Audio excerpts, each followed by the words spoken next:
12 زمان اصلی انگلیسی کلید تسلط بر زبان هستند که شامل 3 دسته حال، گذشته، آینده میشن.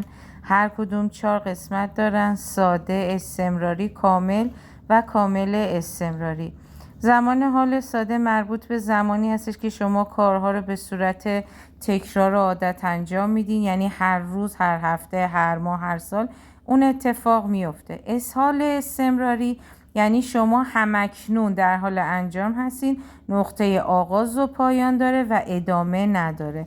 حال کامل زمانیه که در گذشته انجام شده و تا الان آثارش هست. کامل استمراری در گذشته بوده و تا الان نیز ادامه داره. زمان گذشته کاریه که در زمان گذشته انجام شده، ادامه نداره. گذشته استمراری در گذشته انجام شده و تا الان دیگه تا الان ادامه دار نیست و همون موقع تموم شده.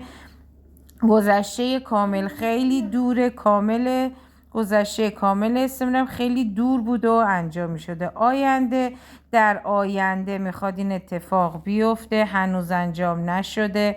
حالا آینده قطعی، آینده غیر قطعی. قطعی 100% اتفاق میفته، غیر قطعی اصلا مشخص است که اتفاق بیفته. حالا آینده استمراری قراره که تو آینده همینطور ادامه دار باشه و همچنان ادامه. آینده کامل و کامل استمراری خیلی به ندرت استفاده میشه و معمولاً برای زمانهای مربوط به جملات شرطی به کار رفته میشوند. حالا فرمولهاش با توجه به فرمول اصلی جمله، فاعل، فعل اصلی، مفعول، قید مکان و قید زمان، اینا هر کدوم افعال کمکی دارن. حال ساده دو، داز، ام و ایز و آر. گذشته واز و ور، دید.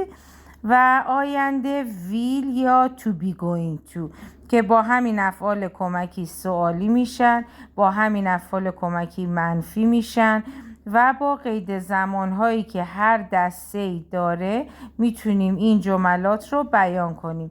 برای حال ساده every، گذشته last، yesterday ago. برای آینده tomorrow، next، after، then استفاده میشه.